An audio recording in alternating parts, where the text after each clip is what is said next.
Assalamualaikum warahmatullahi wabarakatuh. Perkenalkan, nama saya Sahri Purnama dari Akuntansi 18 Etika Profesi C. Dalam kesempatan kali ini saya akan mereview film yang berjudul In the Heart of the Sea.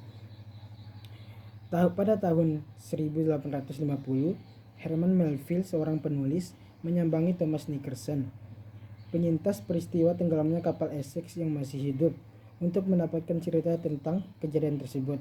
Awalnya menolak, tetapi atas paksaan istrinya dan bayaran yang besar, Nicholson pun mulai membuka ceritanya dengan kembali mengingat ke tahun 1820. Nicholson muda mendaftar sebagai awak kapal di sebuah perusahaan pemburu paus yang baru saja mendapatkan kapal Essex sebagai armadanya. Pimpinan perusahaan merekrut Owen Chase, seorang pemburu paus veteran, dan menunjuk George Pollard sebagai kapten, yaitu pelaut minim pengalaman tapi berasal dari keluarga pemburu paus, sebagai kapten kapalnya. Dalam pelayaran perdananya, mereka seringkali berseteru yang menyebabkan Pollard melayarkan kapal menuju badai karena menentang saran dari Chase.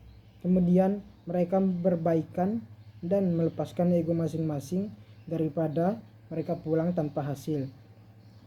Setelahnya mereka berhasil menangkap paus sperma jenis paus berkepala kotak.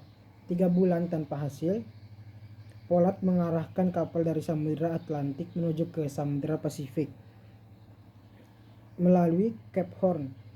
Di Ekuador, mereka mendapatkan info dari pelaut lain bahwa ada daratan di lepas pantai ke arah barat.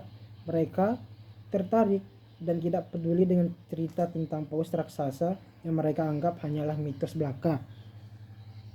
Kemudian setelah itu, tidak disangka, ternyata mereka berhadapan langsung dengan paus raksasa itu sesaat setelah menemukan daratan tersebut.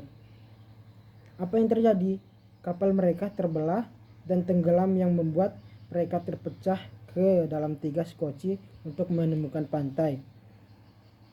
Paus itu terus mengikuti dan menyerang lagi, yang membuat mereka terdampar di Pulau Henderson yang penuh dengan sisa-sisa jasad orang yang pernah terdampar di pulau tersebut. Sebagian dari mereka memilih untuk pergi dari pulau itu, dan sebagian lagi bertahan di sana karena kekurangan bahan makanan untuk waktu yang lama. Setelah beberapa hari perjalanan, akhirnya mereka mengkonsumsi teman mereka yang telah mati, alias kanibal.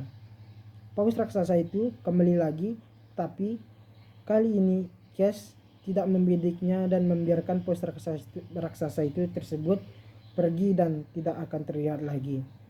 Setelah terombang-ambing di lautan dalam waktu yang lama dan nyaris di ujung kematian, mereka kelaparan.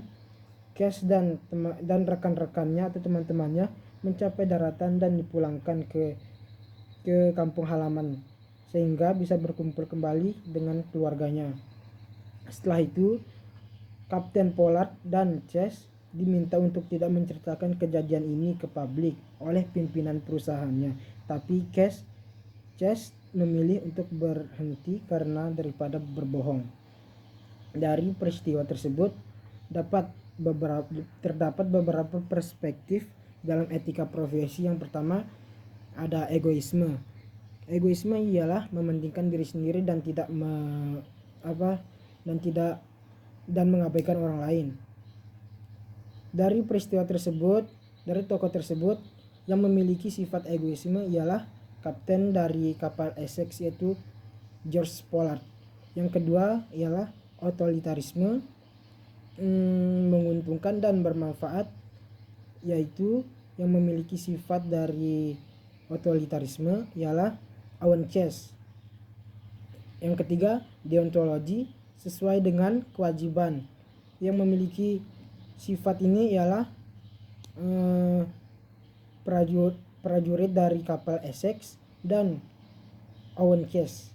Yang terakhir, yang keempat, ada ketenangan dan kebahagiaan. Yang memiliki sifat ini ialah orang yang selamat dari peristiwa tersebut. Selanjutnya, ada kejahatan kerah putih yang terdiri dari penyelewengan dan segala bentuk kecurangan. Yang memiliki sifat ini ialah pimpinan perusahaan yang memaksa mereka untuk berbohong terhadap industri paus. Sekian yang bisa saya sampaikan. Wassalamualaikum warahmatullahi wabarakatuh.